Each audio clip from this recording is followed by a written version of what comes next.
है कि मैं न्यूक्लियर पावर अगर बना रहा हूँ तो मैं अपने आप को सिक्योर कर रहा हूँ, इससे इजराइल को क्या नुकसान है? अगर देखिए ईरान क्यों अगर न्यूक्लियर स्टेट बनता है ना तो वो हर कंट्री के ऊपर वार करेगा। ईरान जो है ना हर कंट्री के ऊपर वार करेगा। जहाँ पे खत्म हुआ वो पाकिस्तान की तरह ही करेगा भाई। तो हर कंट्री के ऊपर है ना उनका एक किसी का वो कैसे करेगा?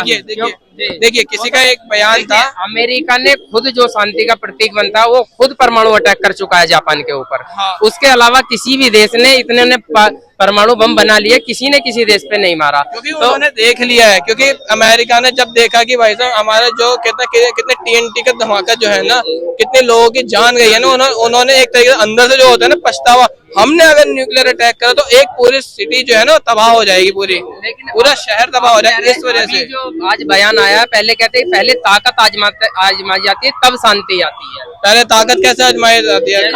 खाली जगह पे नहीं, यानी ईरान के ऊपर बमबारी करने पे ये नेतन्याहू का बयान आया और ट्रम्प का कि पहले सख्ती से दबाएंगे तब समझौता करेंगे। अच्छा, कैसे मतलब? नहीं, ये कहा है ईरान के सुप्रीम लीडर ने कि शुरू आपने किया है, खत्म हम करेंगे। क्या ये युद्ध और भड़क सकता है? मुझे ये बात बताइए, क्या कहते हैं युद्ध भड़काने की जरूरत है?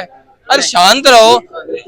ईरान के लोग चाहते हैं, इजराइल के लोग चाहते हैं, हम पीस चाहते हैं, हमें शांति चाहिए, हमें हमारे ऊपर हमला मत करिए। इनका कहना यह है कि अगर ईरान परमाणु बम बना लेता वो किसी पे भी हमला कर सकता है, इसलिए इजराइल उनको बनाने नहीं दे रहा। ऐसा नहीं, सबका प्रोटोकॉल होता है। देखिए आपको बता देते हैं, कोई भी कहीं कोई हमला नहीं करता है, सबका प्रोटोकॉल का दायरा। नहीं तो अमेरिका कहीं गिरा देता है, लेकिन नॉलेज की कमी रखना। भारत ने परमाणु बम बनाया लेकिन आज तक किसी पे हमला नहीं किया। और देखिए कौन सा एक भी बनाया जाता है अपने आप को सुरक्षित करने के लिए बनाया जाता है कि हमें जैसे पाकिस्तान के पास परमाणु है तो भारत के पास होगा, टक्कर बराबर में होनी चाहिए। होता है प्रोटोकॉल में सारा चीज होता है, ये नहीं कि कोई कहीं बम गिरा देगा। होता है प्रोटोकॉल में सारा चीज होता है, ये नहीं कि कोई कहीं बम गिरा देगा। आप भी अगर आपको मैं मार सकता हूँ, बताइए, अगर कुछ आपकी गलती होगी तभी हम कायदे हैं, सारी चीजें हैं।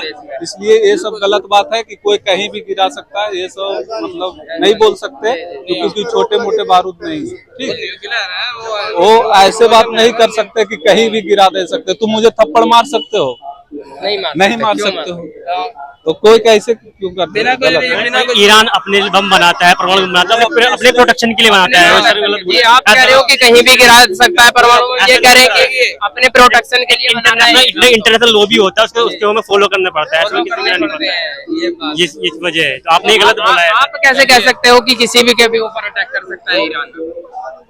एक तरीके से पाकिस्तान जिस तरीके से उसके साथ खड़ा है, पाकिस्तान ईरान के साथ, ठीक है। परमाणु जो बनाया जाता है अपने आप को सुरक्षित करने के लिए बनाया जाता है कि हमें जैसे पाकिस्तान के पास परमाणु है तो भारत के पास होगा, टक्कर बराबर में होनी चाहिए। इसलिए ईरान भी अपने सुरक्षा को देखते हुए कि हमारे आस पास नहीं है। जैसे अभी दबदबा वाले हैं, अब तुम्हारा एक मजदूर से और तुम अपने से काउंटिंग करोगे तो अच्छा नहीं मैच करेगा ना। तुम अब बोलोगे मजदूर के पास भी फॉर्च्यूनर होना चाहिए, मेरे पास भी होना चाहिए, अंतर तो कुछ होनी चाहिए ना। अब कितने देश को हम नहीं जोड़ सकते, जो दबदबा वाले देश हैं उनके पास होनी चाहिए। और सब जो जैसे जैसे बढ़ेगा, तेरी औकात जब बढ़ेगी तुम भी फॉर्च्यूनर लोगे। वैसे जो छोटे देश है लग रहा है कि नहीं बनाएंगे, आगे चल के जब उनकी औकात और हैसियत आ जाएगा तो वो भी ट्राई करेंगे। इसलिए हैसियत के अनुकूल ही सभी कोई ट्राई करते हैं। तो देखिए, क्या ईरान को अपनी ये न्यूक्लियर पावर वाली जिद छोड़ देनी चाहिए? क्योंकि न्यूक्लियर पावर ना बन के भी दुबई जैसी कंट्री जो है वो विजिटर्स को बुलाकर आगे बढ़ती जा रही है। नहीं, ये जैसे न्यूक्लियर पावर का बात नहीं है, लेकिन दबदबा के लिए कुछ होना चाहिए। वो अपना चीजों को बचाने के, आप अगर इंडिया हैं तो आप अपने चीजों को बचाने के लिए हदें पार कर सकते हैं, तो कोई भी अपने हदें पार कर सकते हैं। दुबई जो सोच रहे हैं, दुबई ऐसे कर रहे हैं, तो दुबई भी किसी के संरक्षण में पल रहा है, जापान भी किसी के संरक्षण में पल रहा है, और सब परमाणु इफेक्टेड देशों के संरक्षण में पल रहा है। अगर तुम्हारी सुरक्षा ऐसे नहीं हो सकती तो पुलिस रख के कर सकते हो। तुम्हें लाइसेंसी बंदूक नहीं मिलेगी तो तुम सिक्योरिटी रख सकते हो। मुकेश अंबानी खुद बंदूक नहीं चला सकते, उसके पास बहुत सुरक्षा है। इसलिए ये मत सोचो कि दुबई के पास नहीं है, ये नहीं, उसका परमाणु संबंधित देशों से बहुत अच्छे ताल्लुक हैं। ठीक, ये मत सोचिए कि अगले देश को कमजोर है, इसलिए अमेरिका का चलन है कि इसके पास आ जाएंगे तो इस टाइप का कर सकते हैं। ये बहकावा है। जैसे आसपास के पड़ोसी में कैसे होता है, आसपास के पड़ोसी में जिस टाइप का होता है कि दबदबा अपना कायम रखना। ठीक, जैसे आप आसपास में आप लोग क्या करते हैं कि उसका चुगली इस टाइप के कि वो इसलिए बना रहा है कि आपको उड़ा देगा, आप उससे पूछे नहीं। अभी सब सस्पेंस में है कि बना लिया, कोई बोल रहा है बना लिया, कोई बोल रहा है बनाने वाला है, बनाने के करीब जा रहा है। तो ये आप नहीं डिसीजन ले सकते, छोटे स्तर की बात नहीं है। इसलिए आप अभी उतना नॉलेजेबल आदमी नहीं हुए जो किसी देश के बारे में सोच सके। तो आपके हिसाब से इजराइल की ये युद्ध नीति है या दूसरे पे हमला करना कि नहीं बनने दूंगा, सही है या गलत है? देखिए, ये तो गलत भी है, एक तरह से सही भी है। क्योंकि कैसे अगर वो नहीं बनने देना चाहिए तो अपना भी न्यूक्लियर खत्म कर दे।